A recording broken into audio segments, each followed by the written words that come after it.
This is the fifth installation in my series about the best small wheel bikes money can buy. This is, to my knowledge, the only small wheel bike channel or small wheel vehicle channel on YouTube. I review all kinds of rides, whether it's a scooter, bicycle, even a car or a trike. So if this is an interest to you, you may want to hit the subscribe button. The topic for today is the Mini Moto. The Mini Moto is a category that's not very well known in the US. I think it's very well known in the Far East, and it's very popular. It's a very popular type of vehicle. What you're looking at, the Mini Moto, is a very tiny motorcycle. It's typically not foldable, but it's really not much bigger than an Alex Moulton bicycle. It is small enough to be brought into an apartment, has insane fuel economy. If you're talking about the gasoline models, well above 100 miles to the gallon, and it has some unique features which, in my opinion, are important for consideration and could be the next step up from electric bike. I myself became interested in this category because I have an e-bike which I myself built out of a Brompton. It can take me maybe 50, 60, 70 miles on a single charge if I ride really slowly. But what if I want to take a day trip, or if I have to be 100 miles away in 2 hours or 3 hours and I want to get back the same day? What kind of a miniature two-wheelers can I buy that can do this? Something that I can keep in my apartment and something that's easy to park. And that's how I discovered the Mini Moto, which I have seen in Asia many times. I mean, people use it left and right. Really, the benefit of this vehicle is a practical benefit. The few people who have them in the US typically use them as a hobby vehicle. They toss the Mini Moto into the back of an SUV or a truck, and then they take it out somewhere far away for some fun off-road riding. I have nothing against that. I think that's one possible way of using these. But I think what is far, far more important is the practical use of the Mini Moto in an urban environment. The first Mini Moto I'm reviewing here is the Honda Monkey. The Honda Monkey was really the first bike that started off this entire segment. There was no such thing as a Mini Moto before the Monkey, and it's been around for over a half a century at this point. What you're looking at right now is obviously a modern iteration of it. This was not the original model, but even the original had a killer look. This bike was just exceptionally good looking, especially for a Honda. I'm not dissing Honda, but most of their designs are not exactly collector's quality. The Monkey has always been a collector's bike. If you look at the cost of a really good quality, very good condition Monkey that came out of decades ago from the previous century, it's going to cost you quite a bit. So the chances are, if you buy this little thing and take care of it, it's probably going to last on you for many years, and when you're done with it, you can probably sell it for nearly as much as you paid for it. The configuration is fairly standard. This is the same basis as the Honda Grom. You have a 125cc engine. You should be able to get well above 100 miles to the gallon. The top speed should be around 45 miles an hour. If you buy performance upgrades, maybe you can push it to 50 or 55, but I think 45 is a fair estimate for a Monkey and also for a Grom. The second bike you should take a look at if you are on the market for a Mini Moto is the Honda Grom. It's basically the same engine, the same chassis, same configuration as the Monkey, but it's not the same design, and it can take a passenger. You can see that there is a foot peg for a second person to sit on the bike. I've actually seen people riding on the back of the Grom. It's not rare to see that in Asian markets.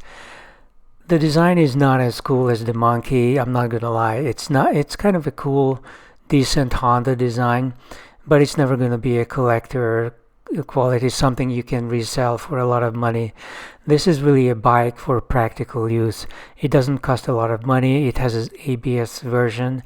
And if you want to pretty it up, there's a ton of aftermarket support for it. You can buy an entire body kit.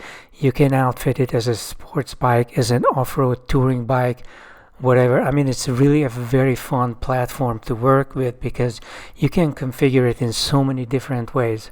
So I think it's really worth looking at. Not as precious as the Monkey, but something that really is going to be good for many years to come and will give you a lot of fun. The last of the gasoline bikes that I want to look at is a 125cc tiny bike from Kawasaki. This is the Z125 Pro. Very similar to the Hondas, but it's really getting long in the tooth. At this point, it only has a 4 gearbox, and the configuration, everything is getting a little old, to be honest. The problem with Kawasaki beyond that, even if they refresh it, in the US in many areas you get much better support with the Honda. There are just many more dealerships in many areas, and you have to consider the enormous third-party support that the Honda Grom is getting. You're not getting that support with this bike, but it is the cheapest of them so far, and probably it's going to be refreshed next year. It usually stands its ground against the Crom. It's about the same thing, maybe a little bit cheaper, and it's a Kawasaki. That's the only thing different about it. The most amazing bike I'm leaving for last. This is the Weped MXF. This is a brand new bike that just came on the market. It may not even be available in the US, but Weped is growing rapidly, and they have just opened a dealership in New Jersey in the US. And they are working on a new website. Probably by the time you see this video, the website is going to be up, and you should be able to order one of these bikes. This is a totally unique version of the Mini Moto. It is based on an electric scooter, which Weped has been making for quite a while. It is entirely handmade. It is beautifully put together. I wouldn't say the design is a classic, but it's definitely something totally out of the box. You just don't see motorcycles that look like this. It's also foldable. It weighs something like 80 pounds, so that a single person could actually lift it. It's just a phenomenally versatile Mini Moto that you can easily bring into the elevator and up to your office and into your apartment. By the way, all of the Mini Motos will fit in most elevators. They are going to go through most apartment doors. They will fit into most offices. This is how radical this idea is for a vehicle. Not only that, but Mini Motos are typically accepted as a bicycle free of charge on many ferries and boats. Now, you have a vehicle with these that can be registered in most cases. I'm not sure if the VPad can be registered, but it is possible that you could get around the law. You could possibly make it into even a homemade product because the motor is in the wheel, so you could just remove the wheel, and according to New York State law, and if you bought the drivetrain separately, and that's just an accounting gimmick, you could register this as a home built bike. So the thing about the Mini Motos is you have something that literally fits into your apartment or office, and something that can get on a highway or a main road. It can get into a tunnel. It can get on a bridge. This is not something you can do with an electric bike. So this is definitely a step up for an e-bike. And if you look at the prices, most of these bikes are under $4,000. The VPad is a bit more expensive. It's going to be at least $7,000 even for the cheapest version, which only has one motor. So yeah, it's more expensive, a little bit more expensive than the average e-bike, but it also gives you a lot more. So this is definitely a step up. A few more specs about the VPad, which are just absolutely amazing. The top speed is going to be at least 70 miles an hour. This is way above the gasoline-powered counterparts. And together with the lightweight, it's an amazing parameter. The range is, it could go up to 100 miles. I honestly would prefer something that goes up to 200 miles, and I would like a plug that plugs into most of what's out there as far as charging stations are concerned. I'm not sure about what plug you can buy for it or if there's an adapter. But if you're going to charge it in your apartment and you're on a 110 or 120 volt, it's going to take 17, 18, 20 hours. So because of the gigantic battery that is required for this kind of speed and range, unfortunately the charging time is quite radical. You can install a 240 in the US. If you live in Europe, you already have a 240, so that's much easier. It's gonna charge up in 5, 6, 7 hours, so overnight it's not a big deal. An excellent bike, an absolutely amazing bike, and I think all four of these bikes would represent a very cool alternative to getting a full-sized motorbike and having to worry about parking, vandalism, damage, weather, and all of that, which you don't need to worry about with a Minimoto. It literally fits in a storage box. It fits in the back of your car. It fits almost anywhere you could fit an electric bicycle. This is all I have to say about this much overlooked segment, at least in the US, of teeny tiny bikes that run on 12-inch wheels. In the case of the Weped, you're looking at a set of 8-inch wheels on an all-wheel drive mini bike. I mean, this is amazing. I'm just fascinated by what is being offered here.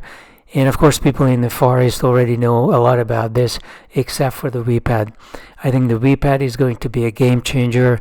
There are a ton of cheap Chinese-made Minimotos that you can buy for $1,000 or not even that much. I do not recommend any of them. I think if you're going to buy something, you should stick to what you really love, something that is well built, well made, something that you can hold on to for years and decades. It's just a lot more fun way to ride, in my opinion. At least that has been my experience with all of my bikes. If you are interested in this topic, hit the subscribe button. You can hit the bell icon as well. I do not post often, but I'm not getting any money from anybody, so I say whatever I want to say.